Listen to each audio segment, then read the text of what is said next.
Good evening friends, स्वागत है आप सभी का हमारे यूट्यूब चैनल उत्कर्ष नर्सिंग लाइव क्लासेज में।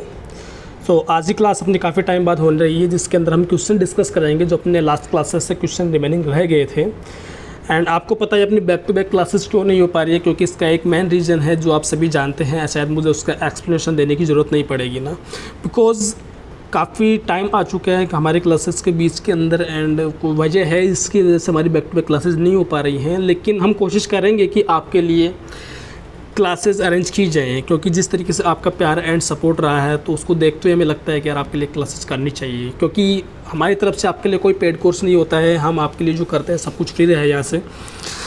तो आई होप आपको समझ आ रहा होगा कि मैं क्या बोलना चाहता हूँ। एंड आपके लिए एक इम्पोर्टेंट मैसेज ये है मेरी तरफ से कि अभी बहुत सारे मार्केट के अंदर CHO की जो वैकेंसी है उसको रिगार्डिंग लेके पेड कोर्स चल रहे हैं। हर कोई उसको पेड कोर्स करने की कोशिश कर रहा है, हर कोई आपको पेड कोर्स दे रहा है।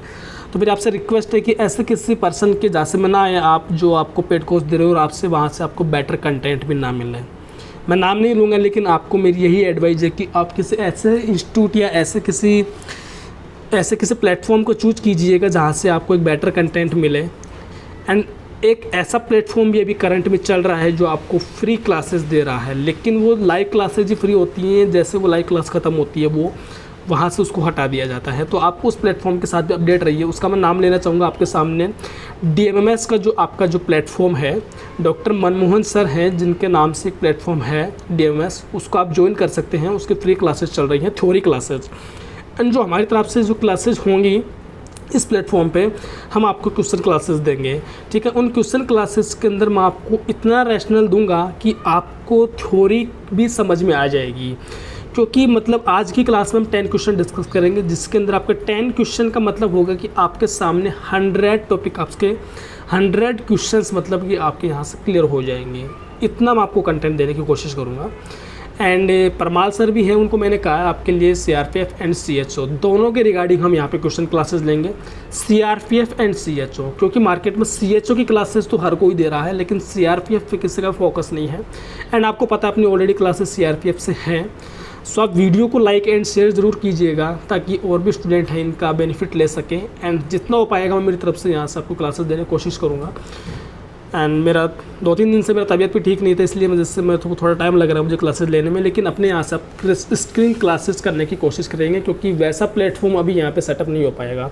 ठीक है, शुरू करते हैं। आपके सामने फर्स्ट क्वेश्चन आता है, गाइस ध्यान से सुना। फर्स्ट क्वेश्चन कहता है कि Braxton Higgs contraction start appearing at around.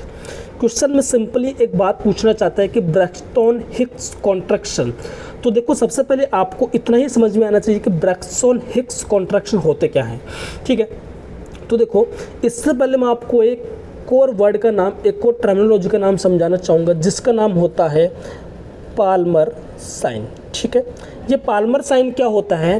तो देखो, पाल्मर साइन क्या होता है, आपने नाम तो सुना ही होगा कि डायग्नोसिस ऑफ प्रेगनेंसी। हाँ, डायग्नोसिस ऑफ प्रेगनेंसी सभी ने नाम सुना होगा कि मतलब first trimester, second trimester, third trimester के अंदर मदर के अंदर हम प्रेगनेंसी को कैसे आइडेंटिफाई कर सकते हैं कि मदर प्रेग्नेंट है। इसी को रिगार्डिंग इस चैप्टर के अंदर हम कुछ इंपॉर्टेंट साइन को डिस्कस करते हैं, जो ये भी आपके सामने इस टॉपिक्स में इन क्वेश्चन क्लासेस में आएंगे। ठीक है, डायग्नोसिस ऑफ प्रेगनेंसी। रिक्वेस्ट है मेरी, जो स्टूडेंट्स ऑनलाइन है प्लीज़ क्लासेस को लाइक एंड शेयर जरूर कीजिएगा, क्योंकि आपके लिए इतना सब कुछ बेटर कंटेंट फ्री में दे रहे हैं। इससे बेटर आपको और क्या चाहिए, है ना। तो हम बात कर रहे हैं यहाँ पे ब्रैक्सटन हिग्स कॉन्ट्रैक्शन। उससे पहले मैं आपको समझाना चाहूँगा पाल्मर साइन। तो पाल्मर साइन का मतलब क्या होता है कि रेगुलर, पाल्मर साइन का मतलब मैं समझाना चाहूँगा। पाल्मर साइन का मतलब क्या होता है कि regular, frequent and painless. Regular आ रहे हैं, frequent, painless, contraction, painless contraction. ठीक है, कॉन्ट्रैक्शन का मतलब समझते होगे, मसल्स का स्पाज्म होना। कौन से मसल्स स्पाज्म हो रही हैं? यूट्रस के मसल्स स्पाज्म हो रही हैं, रेगुलर हो रही हैं, फ्रीक्वेंटली हो रही हैं, पेन नहीं है मदर को, कॉन्ट्रैक्शन आ रहे हैं, उससे क्या कहते हैं? पाल्मर साइन कहते हैं। ठीक है, और अगर यही कंडीशन ब्रैक्सटन हिग्स कॉन्ट्रैक्शन के अंदर मैं पढ़ूँ तो देखो, ब्रैक्सटन हिग्स कॉन्ट्रैक्शन के अंदर क्या होता है? Irregular, infrequent, painless spasmodic contraction, painless spasmodic uterine contraction, इसी को आप नाम देते हो ब्रैक्सटन हिक्स कॉन्ट्रैक्शन। ठीक है, Braxton Hicks contraction. I hope definition समझ में आई होगी। तो देखो पाल्मर साइन होता है वो मोस्टली देखने को मिलता है, मैं इसको हटा रहा हूँ, ठीक है ना, तो आप अच्छा हम यहाँ लिख देते हैं, कोई नहीं। जो पाल्मर साइन होता है वो मेजरली 4 to 6 वीक पे देखने को मिलता है। ठीक है, ध्यान से समझना है, ये भी क्वेश्चन बनता है कि पाल्मर साइन कब देखने को मिलते हैं। तो 4 to 6 वीक्स पे आपके जो पाल्मर साइन होता है वो देखने को मिलता है, जबकि ब्रैक्सटन हिक्स कॉन्ट्रैक्शन 16 वीक पे देखने को मिलते हैं। 16 वीक पे ब्रैक्सटन हिक्स कॉन्ट्रैक्शन देखने को मिलते हैं। फिर से लिखता हूँ मैं, जो पाल्मर साइन होता है वो 4 to 6 वीक पे देखने को मिलता है, जबकि ब्रैक्सटन हिक्स कॉन्ट्रैक्शन होते हैं ये आपके 16 वीक पे देखने को मिलते हैं। ध्यान से समझना मैं क्या बोलना चाहता हूँ, 16 वीक पे देखने को मिलते हैं। तो आपको चलो यहाँ पे क्वेश्चन का आंसर तो मिल चुका है कि जो ब्रैक्सटन हिक्स कॉन्ट्रैक्शन होते हैं वो 16 वीक पे देखने को मिलते हैं। इसी के बाद और भी, जैसे फर्स्ट ट्राइमेस्टर में तो आपने देखे पाल्मर साइन, सेकेंड ट्राइमेस्टर में देखना आपने Braxton Hicks contraction, and third trimester के अंदर यही ब्रैक्सटन हिक्स कॉन्ट्रैक्शन कन्वर्ट हो जाते हैं ट्रू लेबर पेन के अंदर। ट्रू लेबर पेन के अंदर यही आपके कॉन्ट्रैक्शन चेंज हो जाते हैं, जो कि एक नेसेसरी होता है मदर से बच्चे की डिलीवरी के लिए। ये कॉन्ट्रैक्शन होते हैं, जो ट्रू लेबर पेन होता है वो पेनफुल होता है, सीवियर पेनफुल होता है, जो आप लेबर के स्टेज के अंदर पढ़ते हो। आई होप समझ आया होगा आपको ये फर्स्ट क्वेश्चन। इसके अंदर आपकी 3 डेफिनेशन पढ़ी है, एंड 3 डेफिनेशन के साथ कब क्या होता है ये आपने समझा है, एंड तीनों में डिफरेंस क्या है आपने ये समझ चुके हैं। सो शुरू करते हैं अगला क्वेश्चन। ठीक है, ये जो आप देख रहे होंगे 31st क्वेश्चन, इससे पहले जो 30 क्वेश्चन है वो हम डिस्कस कर चुके हैं ऑलरेडी बैक क्लासेस के अंदर। ठीक है ना, देखिएगा इससे पहले वाले जो ये क्वेश्चन है ये हम पहले डिस्कस कर चुके हैं। ठीक है ना, तो आप जाके इसकी जो बैक क्लासेस उसको देखिएगा, इंपॉर्टेंट क्लास है, एंड CRPF एंड CHO में ऐसे ही क्वेश्चन आएंगे आपके। ठीक है ना, आपके कॉन्सेप्ट क्लियर होने चाहिए, मैटर ये नहीं करता है कंटेंट क्या है, कॉन्सेप्ट क्लियर होते हैं ना तो क्वेश्चन कैसा भी है आप राइट कर लोगे। नाउ क्वेश्चन नंबर 32 इज, ध्यान से समझिएगा सभी, 32 क्वेश्चन क्या कहना चाहता है, the dusky hue of the vestibules and anterior vaginal wall due to local vascular congestion is called. Question में क्या पूछना चाह रहा है, सिंपली देखो थोड़ा, dusky hue of the vestibules. ठीक है, वेस्टिबुल्स किसे कहते हैं आपको पता होगा, OBG वाले सर ने बता रखा है आपको। ट्रायंगुलर स्ट्रक्चर होती है जिसके अंदर आपके 6 ओपनिंग होती हैं, जाके क्लासेस को देखना, उससे क्या कहते हैं, वेस्टिबुल कहते हैं। जो कहाँ प्रेजेंट होती है, वल्वा के अंदर प्रेजेंट होती है। Vestibule it is a part of vulva. Vagina and vulva both are different terms. ठीक है, तो यहाँ पे क्वेश्चन कहता है dusky hue of the vestibules anterior vaginal wall due to local vascular congestion is called. ठीक है, सिंपली ये पूछना चाहता है। ऑप्शन में दे रखा है human sign, Chadwick sign, Osiander sign and Goodell sign. ठीक है, अब जनरली आपको पता होता है कि जो एक यूट्रस होता है गाइस, जो एक यूट्रस होता है, ठीक है, उस यूट्रस के अंदर जो ब्लड सप्लाई होती है नॉर्मली 70 ml होती है। नॉन प्रेग्नेंट यूट्रस की बात करें तो जो उसके अंदर जो ब्लड सप्लाई होती है वो 70 ml पर मिनट होती है। ठीक है, अगर वही यूट्रस अगर प्रेगनेंसी के अंदर बात करें तो वहाँ पे जो ब्लड सप्लाई होती है 700 ml होती है। ठीक है, 700 ml ब्लड सप्लाई होती है कि नहीं होती है। तो एक बात बताओ, इसके कंपैरिजन में ब्लड सप्लाई यहाँ ज़्यादा हुई नहीं है। एंड आपको पता होता है जो ब्लड होता है वो आर्टरी से ज़्यादा वेन के अंदर प्रेजेंट होता है। ठीक है ना, वेन्यूल्स की बात करें तो, अमाउंट की बात करें तो सबसे ज़्यादा जो ब्लड का जो स्टेसिस देखने को मिलता है वो वेन में देखने को मिलता है। ठीक है ना, तो वेन है आपकी सबसे ज़्यादा ब्लड रखती है।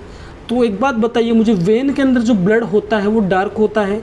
बिल्कुल होता है ना, डार्क ब्लड होता है। ध्यान से सुनना, इमेजिन करने की कोशिश करना। ठीक है, तो यहाँ पे क्या हुआ, डस्ट के मतलब कि वेन का जो ब्लड होता है वो डार्क होता है। ब्लड सप्लाई भी ज़्यादा हो रही है, जितना ब्लड सप्लाई ज़्यादा होगी उतना ही वीनस रिटर्न होगा। ठीक है ना, तो पहले 70 ml तब 700 ml है। तो ऐसे कंडीशन के अंदर क्या होता है कि वहाँ पे जो वेजाइना का जो कलर होता है, वेस्टिब्यूल का जो कलर होता है, वो थोड़ा सा ब्लूइश या डस्की हू कलर देखने को मिलता है। इसी को आप क्या कहते हो गाइस? इसी साइन का नाम होता है, उसे चैडविक साइन कहते हैं। इसका दूसरा नाम होता है चैडविक साइन, ठीक है। डस्की हू का मतलब होता है मटमेला, ठीक है। हिंदी में बोलूँ मैं तो उसे मटमेला कहते हैं। अगर इसका एक और टर्मिनोलॉजी बोलूँ मैं इसकी यहाँ पे, तो bluish discolouration, bluish discolouration of vaginal wall, ये आपका क्या कहलाता है? Chadwick sign and Jacquemier sign. दोनों की टर्मिनोलॉजी लगभग सेम है, ठीक है। एंड ये मैंने आपको बताया ये क्यों होता है, क्योंकि वहाँ पे ब्लड सप्लाई ज़्यादा होने की वजह से यहाँ पे ऐसा देखने को मिलता है, ठीक है। तो राइट आंसर क्या जाएगा अपने यहाँ पे? चैडविक साइन, ठीक है। नाउ ह्यूमन साइन को छोड़िएगा, ऐसा कोई साइन ना है, ठीक है। तो चैडविक साइन, ओके, इसको हटाइए, ये भी ऑप्शन निकल गया है। ओजेंडर साइन क्या होता है? ओजेंडर साइन का मतलब होता है कि जो आपका वेजाइना के अंदर फॉर्निक्स प्रेजेंट होते हैं, ठीक है। जो पोस्टीरियर वेजाइना होती है उसके अंदर फॉर्निक्स प्रेजेंट होते हैं। वो जो फॉर्निक्स होते हैं गाइस, उन फॉर्निक्स के अंदर दो जो फॉर्निक्स होते हैं उसकी चार वाल होती है, एंटीरियर, पोस्टीरियर एंड दो लैटरल, ठीक है। Anterior, posterior and lateral. तो अब जब आप मदर की वेजाइना के लैटरल फॉर्निक्स के अंदर आप फिंगर इंसर्ट करते हो, या फिर जब आप वहाँ पे फिंगर इंसर्ट करने पे पल्सेशन फील होता है, पल्सेशन फील होता है। वो पल्सेशन फील क्यों होता है? ध्यान से सुनिएगा। वो पल्सेशन फील होता है due to increase blood supply. Increase blood supply होने की वजह से जो लैटरल फॉर्निक्स होते हैं वहाँ पे पल्सेशन फील होता है, ठीक है। पल्स मतलब कि कोई वहाँ पे पल्स प्रेजेंट है। इसी को आप कहते हो ओजेंडर साइन, ठीक है। ओजेंडर साइन, ठीक है ना गाइस, ध्यान से सुनिएगा, ओजेंडर साइन। एंड ये जो देखने को मिलता है, क्वेश्चन पूछ ले आपसे तो आप राइट आंसर करना 8 वीक पे।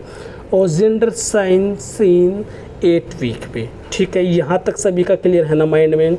एग्जाम में एक और क्वेश्चन आता है कि एक मदर को डिजीज़ है पेल्विक इन्फ्लामेटरी डिजीज़, तो वहाँ पे कौन सा साइन देखने को मिलेगा? राइट आंसर करना ओजेंडर साइन, क्योंकि पेल्विक इन्फ्लामेटरी डिजीज़ मतलब इन्फ्लामेशन होगा, तो वहाँ पे इन्फ्लामेशन रिएक्शन होती है, तो वहाँ पे ब्लड सप्लाई भी ज़्यादा होगी। ऐसी कंडीशन के अंदर वहाँ पे ब्लड सप्लाई, बात सेम है, ब्लड सप्लाई ज़्यादा, तो वहाँ पे क्या होगा? पल्सेशन फील होंगे, ठीक है। यहाँ तक क्लियर है सभी को? नाउ इसमें फोर्थ ऑप्शन आता है गुडल साइन। ये गुडलेस नहीं है, सबसे पहले तो आप इसे करेक्ट कर लीजिएगा, गुडल, ठीक है। ये होना चाहिए था, इसमें एक एक्स, ये एस एक्स्ट्रा है, तो ये गुडल साइन है, ठीक है। तो गुडल साइन की बात करते हैं, तो गुडल साइन को समझ लीजिएगा कि सॉफ्टनिंग ऑफ द सर्विक्स। ये सर्विक्स क्या होती है सर, थोड़ा समझाना कोशिश कीजिएगा। मैं तो देखिए ध्यान से सुनना, ये सर्विक्स ये होती है आपकी, जैसे कि मान लीजिए मैं यहाँ पे यूट्रस बनाना चाहूँ मदर का, ठीक है, ध्यान से समझना, ये एक फीमेल का यूट्रस है, ठीक है ना। ये वाला पार्ट कहलाता है, देखो गाइस ध्यान से सुनना, ये वाला पार्ट हो गया फंडस, ठीक है। ये पार्ट हो गया बॉडी, ठीक है। ये पार्ट हो गया इस्थमस, एंड जो ये वाला पार्ट हो गया सर्विक्स। समझ आया होगा सभी को? Fundus, body, isthmus, cervix, uterus के 4 पार्ट होते हैं। देखो अगर समझ में नहीं है तो इसकी क्लासेस अपनी हो चुकी है यूट्यूब चैनल पे, आप देखना जाके ओबीसी क्लासेस के अंदर, या फिर सर्च कर लेना, ठीक है ना। सब क्लासेस के ऊपर नंबरिंग डली हुई है, क्लासेस 1st, 2nd, 3rd है ना, आप देखना जाके, सब पे मैंने डाल रखा है। तो इसकी क्लास अपनी हो चुकी है। तो सर ने बताया था कि यूट्रस के 4 पार्ट होते हैं, फंडस, बॉडी, इस्थमस, सर्विक्स। अगर क्वेश्चन आए कि सॉफ्टनिंग ऑफ द सर्विक्स, इसकी बात कर रहा हूँ मैं, सॉफ्टनिंग ऑफ द सर्विक्स, अगर इस सर्विक्स की सॉफ्टनिंग होती है तो उसे आप कहेंगे Goodell sign. Softening of the cervix is known as Goodell sign, ठीक है। क्यों होती है इसकी सॉफ्टनिंग? हमें पता है प्रेगनेंसी में प्रोजेस्टेरोन का लेवल इंक्रीज होता है।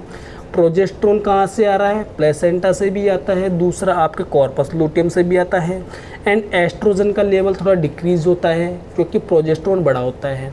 प्रोजेस्टेरोन की प्रेजेंस के अंदर सॉफ्टनिंग ऑफ द सर्विक्स देखी जाती है, जिससे आप कहते हैं गुडल साइन। एंड ये जो साइन देखने को मिलता है ये 6 वीक पे देखने को मिलता है। यहाँ तक सभी को क्लियर है? 6 वीक पे गुडल साइन देखने को मिलता है। ठीक है, वन मोर क्वेश्चन यहाँ से कि अगर सॉफ्टनिंग ऑफ द इस्थमस, अगर पूछ ले आपसे सॉफ्टनिंग ऑफ द इस्थमस, इसकी बात कर रहा हूँ, अगर इस्थमस की सॉफ्टनिंग होती है या softening of the lower uterine segment, softening of the lower uterine segment, तो आप बोलोगे, इसे चैडविक क्लिक मत कर देना, तो आप बोलोगे उसे क्या? हगार साइन। कौन सा साइन बोलते हैं उसे? क्या? हगार साइन। ठीक है, उससे आप बोलते हो हगार साइन। ठीक है ना, लिखना इसको, हगार साइन इंपॉर्टेंट है। जो हगार साइन होता है ये आपका देखने को मिलता है 6 to 8 वीक पे। ठीक है, 6 to 8 वीक पे आपका हगार साइन देखने को मिलता है। आई होप सभी को यहाँ पे क्लियर होगा। ठीक है ना, लिखते जाना, नोट करते जाना, समझते जाना, है ना। अपनी क्लासेज हटाई नहीं जाएंगी, अपनी क्लासेज यहीं रहेंगी, सो बेफिक्र रहना। ठीक है ना, एंड यहाँ तक आपको समझ आएगा वो। चलो नेक्स्ट क्वेश्चन देखते हैं। तो इसका राइट आंसर मैं बता देना चाहूँगा, चैडविक साइन है। ठीक है ना। Now question number 33 is, and अभी बता देता हूँ, क्वेश्चन 10 ही डिस्कस करेंगे आज के लिए। बाकी जो इसके फर्दर क्लास होगी, आपके परमार सर को मैंने कह दिया है, ओबीजी वाले सर हैं, वो आपकी क्लासेस लेंगे। एंड मैं भी यहाँ से कोशिश करूँगा कि आपकी क्लासेस करने की कोशिश हो। ठीक है ना। तो देखो नेक्स्ट क्वेश्चन आता है, the phenomena at 8 week of gestational where pulsation are felt in the lateral fornix is called. देखो वही आ गया जो मैंने ऊपर समझाया था। देखो क्वेश्चन कितना गजब बनाया है कि 8 वीक पे लेटरल फॉर्निक्स के अंदर पल्सेशन फील्स हो रहे हैं ड्यूरिंग प्रेगनेंसी, उसको क्या बोलेंगे? तो आपको पता ही है, अब तो हमें पता चल गया है, तो उसे हम कहेंगे क्या? Osiander sign. चैडविक साइन आपका देखने को मिलता है गाइस 8 वीक पे। ठीक है ना, 6 to 8 वीक पे। देखो फर्स्ट ट्राइमेस्टर के अंदर जितने भी साइन होंगे ना, आप याद रखना, फर्स्ट ट्राइमेस्टर के जितने भी साइन होंगे 6 to 8 वीक पे देखने को मिलेंगे। सेकंड ट्राइमेस्टर के जितने भी साइन होते हैं वो 20 से 24 वीक के बीच में देखने को मिलती है। ये लिख लेना, कहीं पे भी कुछ ना आए तो ये बात याद रखोगे तो कहीं ना कहीं आप आंसर के पास पहुँच जाओगे। फर्स्ट वीक नहीं है, सॉरी, फर्स्ट ट्राइमेस्टर के अंदर जो डायग्नोसिस ऑफ प्रेगनेंसी के जो साइन देखने को मिलते हैं वो 6 to 8 वीक पे। सेकंड ट्राइमेस्टर में 20 से 24 वीक के अंदर देखने को मिलते हैं। ठीक है ना। एंड थर्ड ट्राइमेस्टर के जो स्पेसिफिक होते हैं, जैसे वो आपका इंगेजमेंट वगैरह, लाइटनिंग वगैरह, तो वो तो बिल्कुल स्पेसिफिक है 36 वीक पर, वो आप कर ही दोगे। ठीक है ना। गुडल साइन मैंने समझा दिया है, ये भी 6 वीक पे देखने को मिलता है। देखो आ रहा है ना 6 वीक। ओसिएंडर साइन हो गया, ये 8 वीक पे देखने को मिलता है। ठीक है ना। चैडविक साइन 6 to 8 वीक पे देखने को मिलता है। हगार साइन 6 to 8 वीक पे देखने को मिलता है। एंड इन सबका मैंने आपको रैशनल दे दिया है ऊपर ही। ठीक है ना। तो ये आपको ऐसे तरीके से याद रखना है। आइए question number 34 is, at 8 week of gestational the uterus looks like. क्वेश्चन में सिंपली क्या पूछना चाहता है कि 8 वीक पे जो यूट्रस है वो कैसा दिखता है ना। तो देखो यहाँ पे आपको सिंपली क्या करना है। देखो क्वेश्चन को मैं थोड़ा सा छोटा कर देता हूँ ताकि आपको अच्छे से मैं लिख पाऊँ एंड समझाने की कोशिश करता हूँ मैं कि देखो 8 वीक ऑफ जेस्टेशनल एज, है ना। 8 वीक ऑफ जेस्टेशनल एज की यूट्रस कैसा दिखेगा? ओके, क्या small unripe pear, large orange, size of grapefruit या क्रिकेट बॉल? तो मैं आपको क्वेश्चन सोल्व करने से पहले, आंसर तो आप दे दोगे मुझे पता है, ठीक है ना। बहुत सारे बच्चे मुझे पता है ऑप्शन डी को करेक्ट कर रहे होंगे, लेकिन आपको करना क्या है, जैसा मुझे नॉलेज मिली है, ठीक है, जैसा मेरे पास रिटर्न है, मैं आपको समझाने की कोशिश करता हूँ। कैसे याद रखना है, आप लिखिएगा 6 वीक, 8 वीक एंड 12 वीक। ठीक है, नोट करना ये सभी 6 वीक, 8 वीक एंड 12 वीक। ठीक है, लिखना ये सारी बातें। तो देखो 6 वीक पे जो यूट्रस, बात कर रहे हैं यूट्रस की साइज़ की, नॉट शेप की, ठीक है ना। तो ये जो दिखता है, ये जो मुर्गी का जो अंडा होता है ना, हैंस एग, ठीक है ना, हैंस एग, जो मुर्गी का जो अंडा होता है ना, उस तरीके से आपका यूट्रस दिखता है 6 वीक पे। 8 वीक पे याद रखना आप, जो क्रिकेट बॉल होती है ना, एक एक लिखता हूँ मैं स्पेसिफिक तरीके से, 6 वीक पे तो आप कीजिएगा हैंस एग, ठीक है, मुर्गी के जैसा, मुर्गी के अंडे जैसा, ठीक है। एंड 6 वीक की बात हो गई। फिर आप करना 8 वीक पे, पूछ ले आपसे 8 वीक पे, तो 8 वीक पे आप क्या करोगे गाइस? तो 8 वीक पे करना आप क्या, सबसे पहला तो 2 तरीके के देखे जाते हैं यहाँ पे। क्रिकेट, देखो एग्जाम में कंफ्यूज कहाँ होगे, इसको भी आप निकाल दोगे, इसको भी आप निकाल दोगे, बच गया ये वाला एंड ये वाला। ये तो कंफ्यूज है, 2 तो निकल जाते हैं, 2 में कंफ्यूज रहते हैं। डेलियम तो ऐसा ही करता है बिल्कुल, ठीक है ना। तो आपको सिंपली क्या करना है ऐसे कंडीशन में, 8 वीक पे क्रिकेट बॉल जैसा भी दिखता है यूट्रस, एंड दूसरा ऑरेंज के जैसा भी दिखता है। तो देखो ऑरेंज के अंदर मैं आपको 2 बता देता हूँ, मैं यहाँ पे आपको 8 वीक वाली बात बताना चाहता हूँ, बाकी तो सारा सिंपल ही है। जो 8 वीक पे आपको क्या करना है, तो देखो 8 वीक पे है ना, आपको सिंपली प्रायोरिटी की वाइज बात करते हैं, प्रायोरिटी के अकॉर्डिंग लिखना सभी इस बात को, इम्पोर्टेंट है ये, कहीं नहीं मिलेगा ऐसा, ठीक है ना। सभी इस बात को लिखना। 8 वीक तो फर्स्ट प्रायोरिटी पे आप लिखना, फर्स्ट पे लिखना आप मीडियम साइज ऑरेंज, ठीक है। सेकंड प्रायोरिटी पे लिखना आप लार्ज साइज ऑरेंज, ठीक है। एंड थर्ड प्रायोरिटी पे करना आप क्रिकेट बॉल, ठीक है। जो आपने बॉल देखी होगी ना क्रिकेट के अंदर, वो कॉप की बॉल होती है, हाँ उसके जैसे। तो देखो ये प्रायोरिटी ध्यान रखना ये वाली प्लीज़। आप बहुत सारे स्टूडेंट कंफ्यूज होते हैं, बुक्स के अंदर पता नहीं क्या दे रखा है क्या नहीं दे रखा है।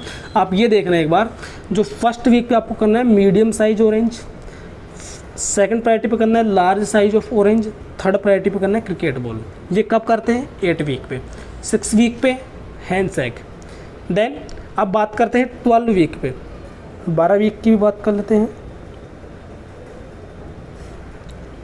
तो 12 वीक पे कैसा दिखता है, जो फीटल हेड होता है ना, फीटल हेड साइज, ये आपका देखने को मिलता है 8-12 वीक पे, ठीक है ना। इसी के साथ में आपको मैं कुछ क्वेश्चन बताना चाहूँगा। पहले ही मैंने बताए हैं कि जो नॉन प्रेग्नेंट यूट्रस होता है उसकी शेप कैसी होती है, तो आपको पता होता है पायरीफॉर्म शेप, पायरीफॉर्म, ठीक है ना। एट 12 वीक पे कैसी होती है? 12 वीक पे आप लिखना यार प्लीज़, मैं रिटर्न नहीं कर पा रहा हूँ सही से, तो उसे कहते हैं ग्लोबुलर शेप, ठीक है ना, 12 वीक पे।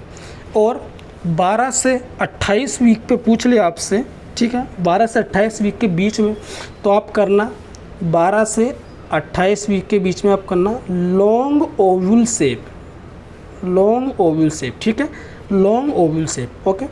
देन 28 से 36 वीक के बीच में पूछ लिया आपसे, ठीक है ना। ये क्वेश्चन आएंगे एग्जाम में, ऐसे ही क्वेश्चन बनेंगे, छोटे क्वेश्चन बनते हैं 1 लाइनर। तो आप करना स्पेरिकल शेप, कैसा? स्पेरिकल, ठीक है। And after 36 week, after 36 week please class को लाइक एंड शेयर जरूर कीजिएगा, तो उसे आप कहोगे क्या? ग्लोबुलर शेप, ठीक है, ग्लोबुलर शेप। यहाँ तक सभी को समझ आया होगा ना। चलो नेक्स्ट देखते हैं, इतना लंबा टाइम नहीं लेंगे यार आपका, ठीक है ना। आइए नेक्स्ट क्वेश्चन आता है। The nurse is monitoring a client in labour, the nurse suspect umbilical cord compression, in which of the following is noted on external monitor. देखो सिंपल सा आपको यहाँ पे क्या ध्यान रखना है, यहाँ से क्वेश्चन भी आया था डेली एम्स के अंदर, ठीक। तो मैंने तो एग्जाम दिया नहीं है, लेकिन मैंने जितने भी आपके रिव्यूज़ देखे हैं उसके अकॉर्डिंग मैं बता रहा हूँ, यहाँ से क्वेश्चन आया था, ठीक है ना। ये डिस्टिलेशन वगैरह क्या होते हैं, ठीक है ना, यहाँ से क्वेश्चन आया हुआ है।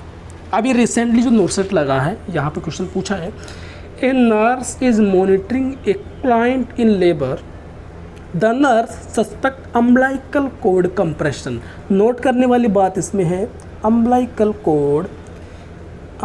Cord compression, which one of the following is noted on external monitor during the contraction. पूछना यही चाह रहा है कि एक फीमेल है लेबर के, हाँ एक जो मदर है वो एडमिट है, ठीक है ना, उसको अम्बिलिकल कॉर्ड कंप्रेशन सस्पेक्ट किया है नर्स ने, ठीक है ना। तो जो हम एक्सटर्नल मॉनिटर लगा होता है मदर के साथ में, ड्यूरिंग कॉन्ट्रैक्शन चल रहे हैं मदर को, लेबर के लिए आई है वो, तो क्या देखेंगे हम उस कंडीशन में, कौन से टाइप का डिस्टिलेशन देखा जाएगा? मैं आपको सिंपली समझाना चाहूँगा, आप इस बात को भी नोट करना, यहाँ पर मैं बोलूँगा ज़्यादा लिखूँगा कम। तो आपको क्या करना है, ऐसी कंडीशन को हम चेक करते हैं सबसे पहले तो कॉन्ट्रैक्शन स्ट्रेस टेस्ट, ठीक है ना।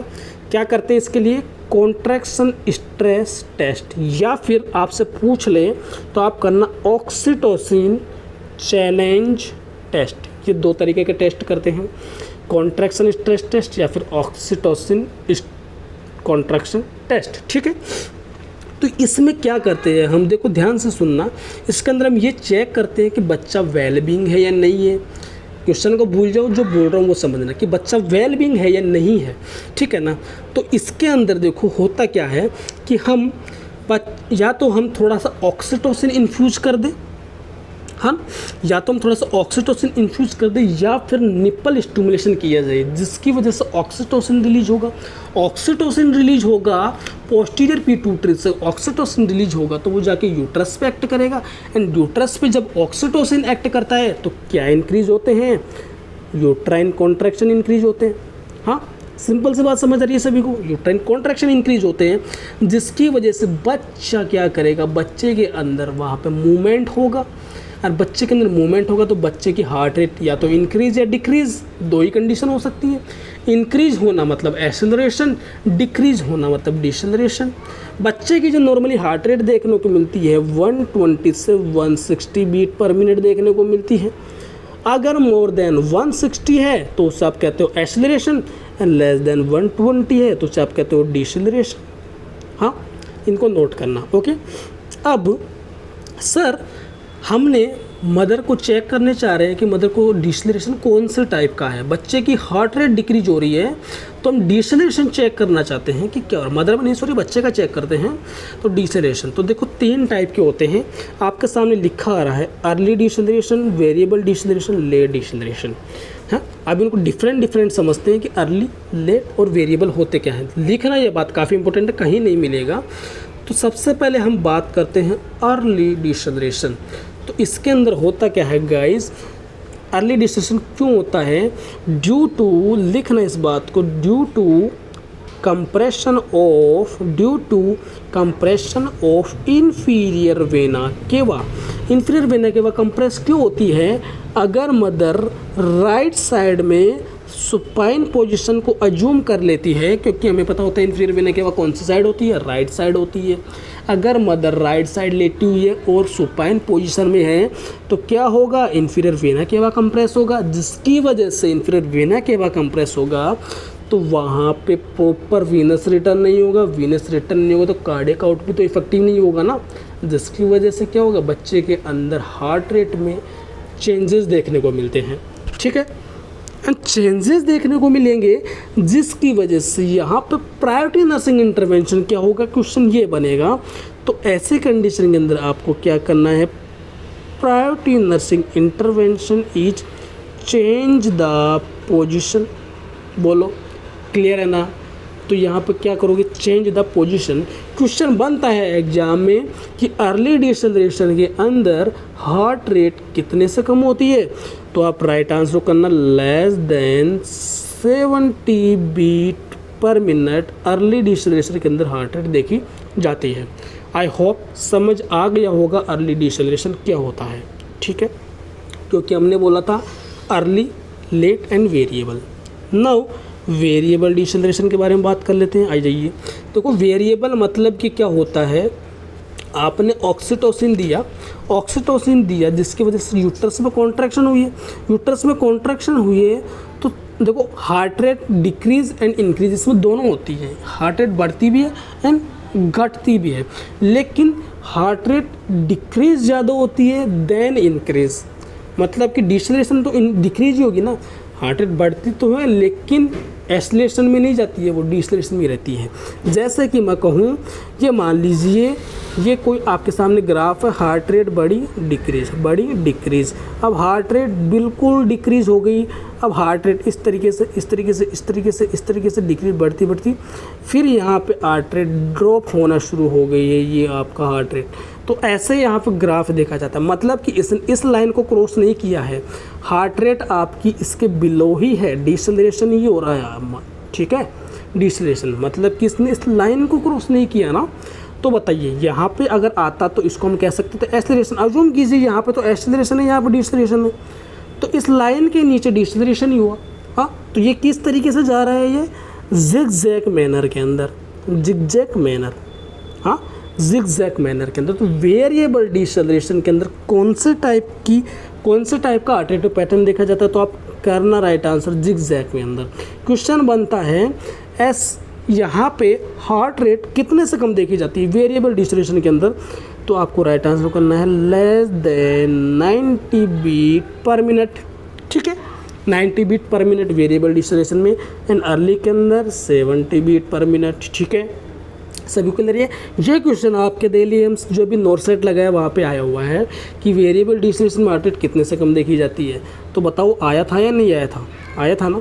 तो आपको राइट आंसर क्या करना था वहाँ पे 90 बीट पर मिनट। सभी ने किया होगा ना, किया होगा, सभी पढ़ते हैं तो किया होगा। ओके, अब ये सर यहाँ पे ऐसा हो रहा है तो हमें क्या करना चाहिए, what is the priority nursing intervention. तो सबसे पहले तो आपको ये पता होना चाहिए कि वेरिएबल डिसलेशन हो क्यों रहा है। तो जो वेरिएबल डिसलेशन है वो इसलिए हो रहा है ड्यू टू कोड कंप्रेशन। ठीक है, ड्यू टू कोड कंप्रेशन।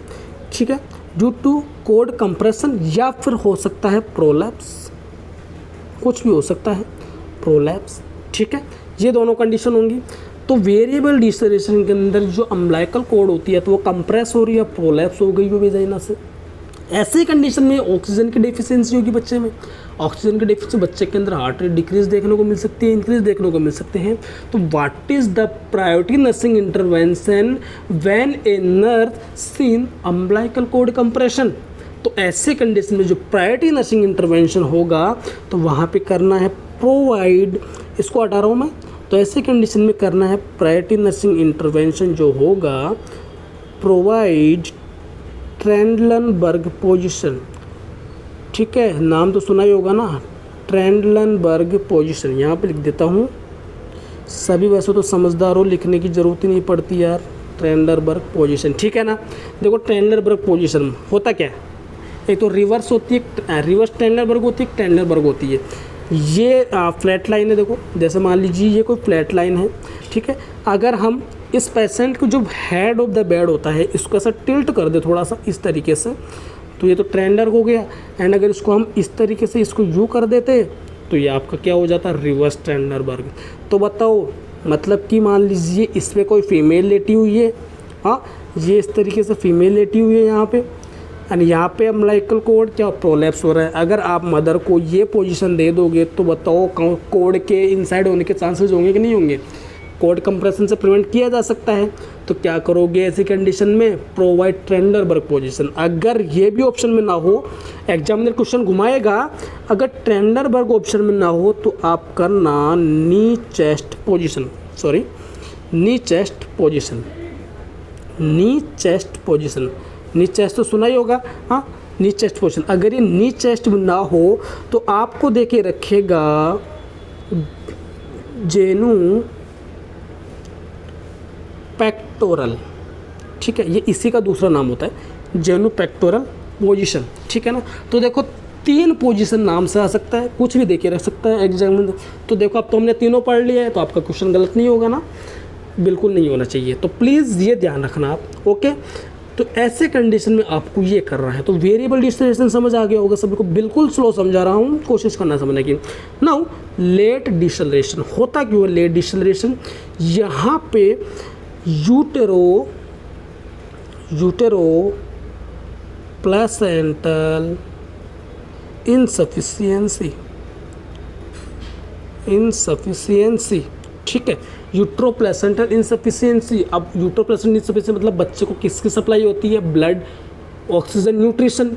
अगर इसकी प्रॉपर सप्लाई नहीं होगी तो बच्चे के अंदर कुछ ना कुछ तो डिफेक्ट मिलेगा, या तो हार्ट रेट इंक्रीज या डिक्रीज होला तो क्या बोला आपने, डिसलेशन। ऐसे कंडीशन में वहाँ पे आप पता है हार्ट रेट का क्या हो रहा है, वहाँ पे ऑक्सीजन का क्या हो रहा है, बच्चे को सप्लाई हो रही है। अगर इनसफिशियंसी है, प्रॉपर सप्लाई नहीं हो रही है, तो ऐसी कंडीशन में क्या होगा, आपको ऑक्सीजन देनी पड़ेगी। एंड ऑक्सीजन देनी पड़ेगी तो ऐसी कंडीशन में क्या करोगे, तो ऐसे तो बताओ मुझे, लेट डिस्टिलेशन के अंदर यूट्रोप्लेसेंट इनसफिशियंसी मतलब प्रोवाइड ऑक्सीजन, हाँ प्रोवाइड ऑक्सीजन कितना, क्वेश्चन पूछ ले 8 to 10 लीटर पर मिनट, ठीक है, इसको ध्यान रखना कितना देते हैं, 8 to 10 लीटर पर मिनट, ठीक है। बहुत इंपॉर्टेंट है ये वाला चैप्टर, जो बहुत इंपॉर्टेंट है। पूरा डिस्टिलेशन समझा दिया है मैंने आपको, ठीक है ना। अब यहाँ तक क्लियर है सभी को, ठीक है। नाउ क्वेश्चन ये नहीं होता है, शॉर्ट टर्म वेरिएबिलिटी नहीं होता है, वो जो होते हैं वो 3 ऊपर वाले होते हैं, ठीक है ना। आइए देखते हैं question number 36। Question number 36 is, a nurse is aware that best place to detect fetal heart rate sound in the first trimester of pregnancy। यही पूछना चाहता है कि फर्स्ट ट्राइमेस्टर ऑफ प्रेगनेंसी के अंदर आप हार्ट रेट साउंड को detect करना चाहते हो, तो आप जो भी इंस्ट्रूमेंट की सहायता से आप हार्ट रेट सुनोगे उसको कहाँ प्लेस करोगे। हाँ, मतलब कि आप स्टेथोस्कोप ले रहे हो, डॉपलर ले रहे हो, तो उसको कहाँ पे प्लेस करोगे। तो पहले तो ये पता होना चाहिए कि यूट्रस कहाँ होता है अकॉर्डिंग टू ट्राइमेस्टर। तो देखो जो मैकडोनाल्ड रूल है, आपको जब सर पढ़ाएंगे डायग्नोसिस ऑफ प्रेगनेंसी में, तो सर बताएंगे कि मैकडोनाल्ड रूल के अकॉर्डिंग पता लगाया जाता है कि यूट्रस कौन से वीक पे, कौन से ट्राइमेस्टर में कहाँ होता है, ठीक है। तो मैं आपके सामने सिंपली बताना चाहूँगा, ये मदर का अम्लाइकस है, ठीक है, एंड यहाँ पे मदर का सिम्फेंसिस प्यूबिस, ठीक है, ओके, एंड यहाँ पे जिम्फॉइड प्रोसेस, ओके। जिम्फॉइड प्रोसेस की स्ट्रक्चर बनाई थी मैंने। तो देखो 12 याद रखने का तरीका बता रहा हूँ, 12 दूना 24, 12 36, ये पहाड़ा याद रखना 12 का, 12 24 36। तो आपसे पूछ ले कि 12 वीक पे, अब इसके आगे वीक लगा दो सभी, हाँ याद हो जाएगा सभी को। ये लो सर हमने वीक लगा दिया। तो 12 वीक पे यूट्रस कहाँ पे होता है, सिम्फेंसिस प्यूबिस पे, 24 वीक पे अम्लाइकस पे, 36 वीक पे जिम्फॉइड प्रोसेस, ठीक है, ओके फाइन। अब हमें ये बताओ सर कि अगर ये ना दे रखा हो, कुछ और पूछ ले, तो देखो यहाँ पे, तो इसके बीच के अंदर में यहाँ पे डाल सकता हूँ क्या 16 वीक बीच में, यहाँ पे 16 का पढ़ा लगा दो 32 वीक पे। तो कोई याद करने के तरीके होते हैं यार, कुछ ना कुछ, हर एक चीज़ को इतने लॉन्ग टाइम तक याद रखना हो तो कुछ ट्रिक ही बना लो।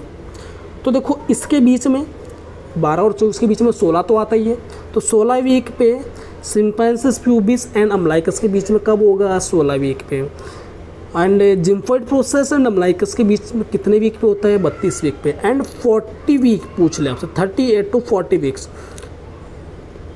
तब भी आपका यूट्रस यही होता है, किसके बीच में, जिम्फॉइड प्रोसेस एंड अम्लाइकस के बीच में। एंड लाइटनिंग, ठीक है ना, लाइटनिंग आपको पता था 36 वीक पे, मतलब कि 36 to 38 वीक पे देखने को मिलती है इंगेजमेंट एंड लाइटनिंग। वो इसी वजह से, क्योंकि आपका यूट्रस जिम्फॉइड प्रोसेस से थोड़ा नीचे आ जाता है, इसीलिए, ठीक है ना। तो इसी तरीके से आपको याद रखना है गाइज। तो देखो क्वेश्चन में क्या पूछना था, इसी बेस पर हम इसको करेक्ट करते हैं कि फर्स्ट ट्राइमेस्टर, देखो फर्स्ट ट्राइमेस्टर कितना होता है, सबसे पहले तो ये भी तो पता होना चाहिए ना। तो देखो 12 वीक तक तो फर्स्ट ट्राइमेस्टर बोला जाता है, 12 वीक तक फर्स्ट ट्राइमेस्टर बोला जाता है, 13 से 28 वीक तक बोला जाता है सेकंड ट्राइमेस्टर, 13 से 28 वीक तक सेकंड ट्राइमेस्टर। एंड 29 से लेबर ना हो, जब तक डिलीवरी ना हो, उसको बोला जाता है थर्ड ट्राइमेस्टर, ठीक है। समझ आ गया होगा ना सभी को। तो देखो मैं इसको हटा देता हूँ, ये आपको मैंने बता दिया ट्राइमेस्टर क्या होते हैं, ठीक है ना। अब देखो हम क्वेश्चन करेक्ट करते हैं। तो हम फर्स्ट ट्राइमेस्टर में पता होता है 12 वीक तक होता है, मतलब कि यहीं पे होगा, हाँ। तो देखो आपको क्या करना है, 2 ऑप्शन होते हैं ऐसी कंडीशन में। तो एक तो आप क्या निकाल दोगे, ये वाला निकाल दोगे, एक आप ये एट द अम्लाइकस ये भी निकाल दोगे ऑप्शन से। अबोव द अम्लाइकस मुझे पता है, आपने ये पढ़ लिया है, लेकिन कन्फ्यूज़ हुआ ये वाले में एंड ये वाले में, ठीक है ना। तो यार 12 वीक बोला है, नीचे तो होगा नहीं, सिंपल सी बात है, हाँ इससे नीचे तो होगा नहीं, तो ऊपर तो हो ही सकता है, हाँ नीचे थोड़ी होगा। कॉमन सेंस लगाना वहाँ पे कि नीचे थोड़ी होगा यूट्रस, ग्रोथ ऊपर की साइड में करेगा, ऐसा तो नहीं कि पेल्विक एरिया में फैला जाएगा वो।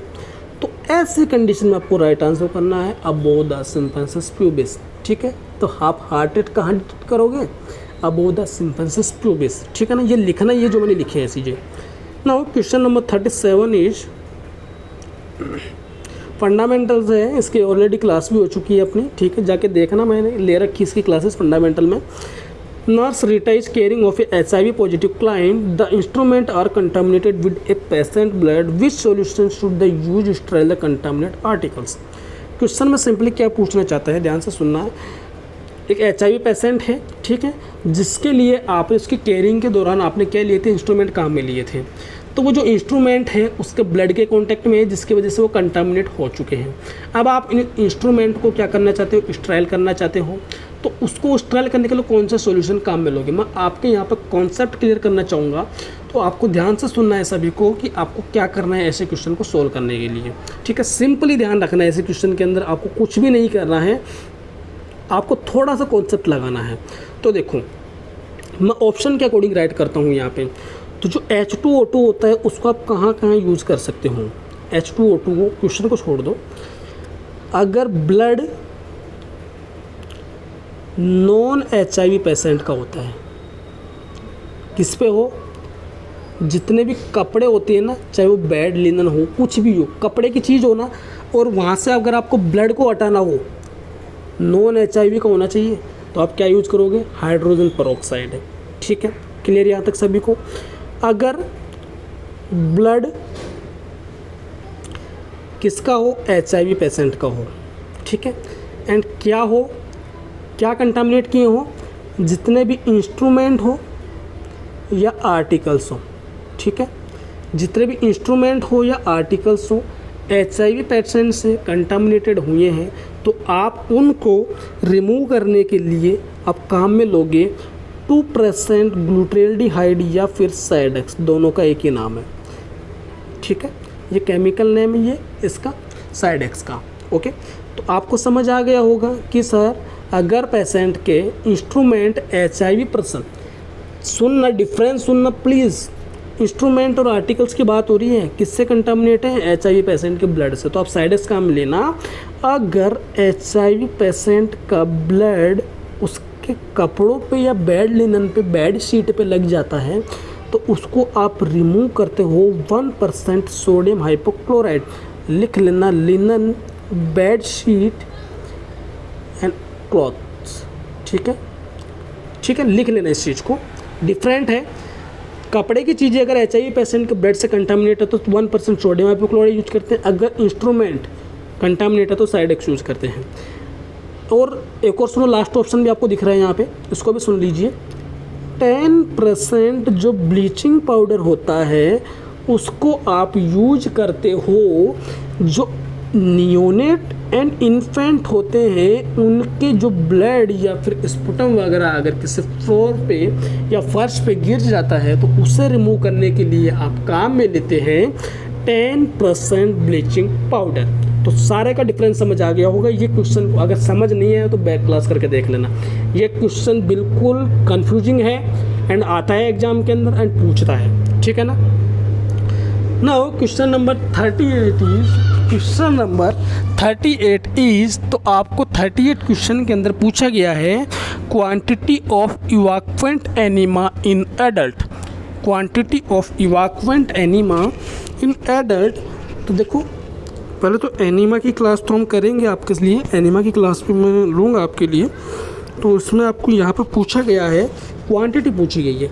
तो सिंपली आपके सामने दो टाइप के एनीमा के आपने नाम सुने होंगे, है ना, इवाक्वेंट एनीमा, दूसरा रिटेंशन एनीमा, ठीक है। इवाक्वेंट एनीमा, दूसरा रिटेंशन एनीमा। तो जो रिटेंशन होता है, रिटेंशन देखो ये एनीमा होता है वो क्लीनिंग के काम आता है एंड ये एनीमा होता है वो डायग्नोस्टिक पर्पज़ के काम में आता है, ठीक है। रिटेन मतलब बॉडी में रहेगा ये तो, एंड ये क्या को क्लीन कर देगा। इवाक्वेंट मतलब रिमूव करना, तो क्लीनिंग करने के ही तो काम आएगा। पूछा क्या है, क्वांटिटी कितनी यूज करते हैं। तो क्वांटिटी देखो मैं क्वांटिटी लिखना चाहूँगा यहाँ पे इवाक्वेंट एनीमा की क्वांटिटी लिख लो पहले। एडल्ट, ठीक है ना, देखो लिखा हुआ है ना, मैं आपको इसी से समझा देता हूँ, ठीक है ना, अपने पास स्पेस भी है। तो तो ये जो अमाउंट होता है 500 से 1000 ml वो एडल्ट में यूज करते हैं, आपका भी टाइम वेस्ट नहीं होगा। 500 से जो 250 ml होता है, या 250 से उल्टा लिखा हुआ है, ठीक है ना, 250 से जो 500 ml होता है वो चिल्ड्रन में यूज करते हैं, ठीक है। एंड ये वाला जो अमाउंट होता है लेस देन, इसको लेस देन करना, लेस देन 250 ml होता है वो इन्फेंट में यूज करते हैं, ठीक है। ये आप याद रखना according to age group. And 100 से 150 ml, 100 से 150 ml होता है वो रिटेंशन एनीमा का अमाउंट होता है सभी एज ग्रुप के लिए, 100 से 150 ml, ठीक है ना। तो ये आपको याद हो गया होगा डिफरेंट एज ग्रुप के अकॉर्डिंग, है ना। अब देखो यहाँ पे एक क्वेश्चन पूछा जाता है height of evacuant enema and retention enema. तो जो इवाक्वेंट एनीमा की जो हाइट होती है इंच में पूछे तो 18 इंच, अगर सेंटीमीटर में पूछे तो 45 सेंटीमीटर। एंड रिटेंशन एनीमा की अगर आपको हाइट पूछे तो आप करना 8 इंच, ठीक है। और हमें पता होता है 1 इंच के अंदर आपके कितने होते हैं, 2.5 सेंटीमीटर होते हैं। कन्फ्यूज होने की ज़रूरत ही नहीं है। इसको देखो ऑप्शन में क्या देके रखता है आपको मैं बताऊँ मैं, 18 इंच 18 सेंटीमीटर दोनों होते हैं। फर्स्ट प्रायोरिटी पे तो ये मिलेगा आपको 18 सेंटीमीटर और सेकंड में मिलेगा 18 इंच। तो स्टूडेंट सीधा मूव करते हैं यहाँ पे आके, भाई साहब पूछ देख तो लो किस में पूछा है, सेंटीमीटर में पूछा है कि इंच में पूछा है ना। तो इसलिए ध्यान रखा करो। Question number 39 is what is the at least time of medical hand washing. Question में क्या पूछना चाह रहे हैं, एटलीस्ट टाइम। क्वेश्चन की लैंग्वेज क्वेश्चन को अलग बना देती है। उसने ये नहीं पूछा है कि मेडिकल हैंड वॉशिंग के लिए टाइम कितना होता है, what is the at least time for medical hand washing. तो यहाँ पे आपको क्या करना होगा, ध्यान से सुनिएगा। मेडिकल हैंड वॉशिंग के बारे में बात कर ले सबसे पहले तो, हाँ। तो मेडिकल हैंड वॉशिंग के अंदर जो आपका जनरली जो टाइम होता है 3 to 5 मिनट होता है। मैंने इसकी क्लास ली है, ध्यान से देखना जाके। एंड इसके अंदर जो वॉल्यूम होता है सॉल्यूशन का वो भी 3 से 5 ml यूज करते हैं, ठीक है। सेवलॉन, डिटॉल कुछ भी यूज कर सकते हैं, ठीक है। यहाँ पे एटलीस्ट पूछ ले आपसे, एटलीस्ट टाइम पूछे आपसे, तो एटलीस्ट टाइम में आपको राइट आंसर करना है कितना, 60 सेकेंड, ठीक है। एंड रूटीन हैंड वॉशिंग में पूछ ले टाइम, तो रूटीन हैंड वॉशिंग में आपको करना है 10 सेकेंड, ठीक है। ये यूनिवर्सल है, ये आपको याद रख लेना है, कहीं क्वेश्चन गलत नहीं होगा। ना तो अभी तक मेरा हुआ है ना आपका होगा, ठीक है ना। तो पूछ ले कि नॉर्मली कुछ ना पूछे, एटलीस्ट वगैरह ना दे रखो तो 3 से 5 मिनट करना, एटलीस्ट दे दे तो 60 सेकंड करना, रूटीन पूछे तो 10 सेकंड करना। आओ क्वेश्चन सोल्व करते हैं। एटलीस्ट टाइम तो कितना होगा, option B is right answer, option B is right answer, ठीक है ना। 3 मिनट अगर एटलीस्ट ना दे रखो तो 3 मिनट भी हो सकता था। आइए, एंड ऑप्शन में 30 सेकंड में दे रखा है, तो ये आप जो हैंड रब यूज करते हो ना, हैंड रब, हार्ट रेट नहीं है, हैंड रब है, तो उसके लिए 30 सेकंड होता है। अगर आप हैंड यूज कम से कम 30 सेकंड आपको हैंड वॉश करनी चाहिए, ठीक है ना। और आप हैंड रब को 5 बार यूज कर लिए तो उसके बाद आपको हैंड वॉशिंग करनी ज़रूरी है। हैंड वॉशिंग करनी मतलब आप मैक्सिमम कितना यूज़ कर सकते हो, हैंड रब को 5 बार। और हैंड वॉशिंग के अंदर सबसे इंपॉर्टेंट क्या होता है, तो आपको लिखना है राइट आंसर फ्रिक्शन। फ्रिक्शन सबसे इंपॉर्टेंट होता है हैंड वॉशिंग के अंदर, ठीक है। एंड हैंड वॉशिंग के अंदर जो आपका फ्लो होता है वाटर का मेडिकल हैंड वॉशिंग में, तो वो होएगा यहाँ पे एल्बो टू पाल्म, ठीक है ना, एल्बो टू पाल्म। तो कितने क्वेश्चन हो गए, कम से कम 10 क्वेश्चन तो बता दिए होंगे यार, है ना। अब आ जाओ इसी के साथ में सर्जिकल हैंड वॉशिंग की भी बात कर लेते हैं। तो जो सर्जिकल हैंड वॉशिंग होती है, 1 मिनट, जो सर्जिकल हैंड वॉशिंग होती है उसके अंदर आपका जो नॉर्मली टाइम देखा जाता है वो 10 मिनट, कुछ भी ना दे रखा हो तो आप करना 10 मिनट। किसके लिए, सर्जिकल हैंड वॉशिंग के लिए। एटलीस्ट टाइम पूछ ले, एटलीस्ट टाइम पूछ ले तो आप कीजिएगा 90 सेकंड, ठीक है, 90 सेकंड एटलीस्ट टाइम। और इसके अंदर रूटीन तो कोई सर्जिकल हैंड वॉशिंग करता नहीं है ना, सिंपल सी बात है, कॉमन सेंस होगा, है ना। कई क्वेश्चन बोलेंगे सर जो रूटीन में कितना करते हैं, कोई करता है क्या सर्जिकल हैंड वॉशिंग, नहीं करते हैं। तो एटलीस्ट टाइम पूछ ले सर्जिकल हैंड 90 सेकंड। एंड इसके अंदर जो सॉल्यूशन होता है वो 7% बीटाडीन स्क्रब, बीटाडीन, ठीक है ना। बीटाडीन काम लेते हैं 7%, ठीक है ना। आई होप समझ आया होगा सभी को।